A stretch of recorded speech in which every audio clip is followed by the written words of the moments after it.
Magandang umaga, Pilipinas. Narito ang latest mula dito sa Pag-asa.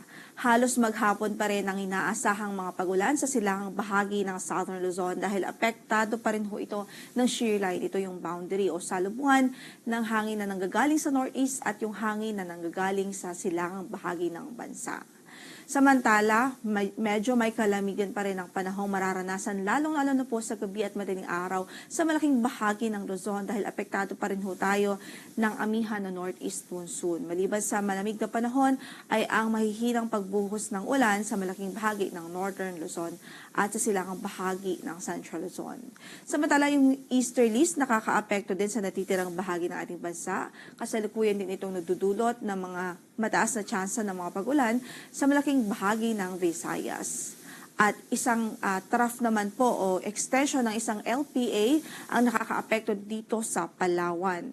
Itong LPA na ito na nabanggit natin ay nasa labas naman po ng ating area of responsibility at hindi naman natin inaasahang papasok ng ating PAR. Pero yun nga po yung kanyang trough o extension ay nakakaapekto sa probinsya ng Palawan at nagdudulot po yan ng mga pagulan. Kaya ingat pa rin ang ating abiso sa ating mga kababayan doon, lalong-lalo na po sa mga posibilidad ng pagbaha at pagguho ng lupa.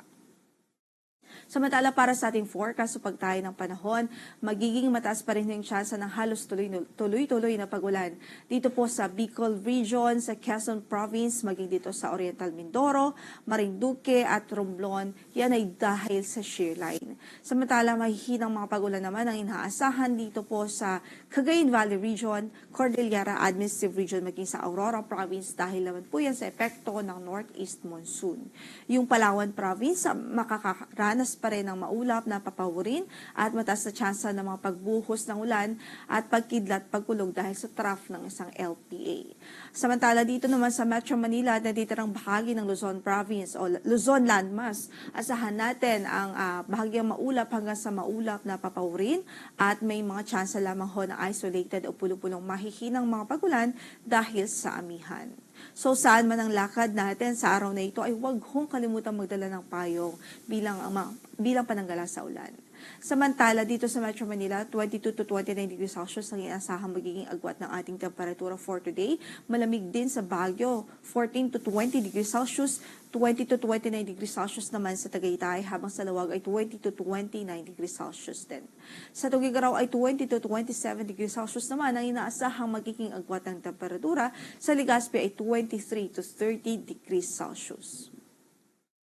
Samantala sa Northern Samar, asahan din natin ang mataas na tsansa ng mga pag-ulan sa araw na ito dahil sa shear line. Habang sa natitirang bahagi pa ng Visayas, magiging maulap din ang papawirin at may mga pag-ulan din dahil sa easterlies. At as I mentioned nga po, dito sa Palawan, magiging maulap din ang papawirin dahil sa trough ng isang LPA sa labas ng ating area of responsibility. Samantala sa Mindanao, bahagyang maulap hanggang sa maulap naman ang papawirin. May tsansa lamang ho ng mga localized thunderstorms any time of the day. So sa Tacloban, 24 to 30 degrees Celsius ang inaasahang magiging agwat ng temperatura. Sa Cebu po ay 25 to 30 degrees Celsius, 26 to 30 degrees Celsius sa Iloilo. Sa Puerto Princesa ay 25 to 30 degrees Celsius at 26 to 30 degrees Celsius naman ho sa Calayan Islands. Sa Cagayan de Oro ay 25 to 30 degrees Celsius, 24 to 32 sa Davao at 24 to 34 degrees Celsius po sa Zamboanga City.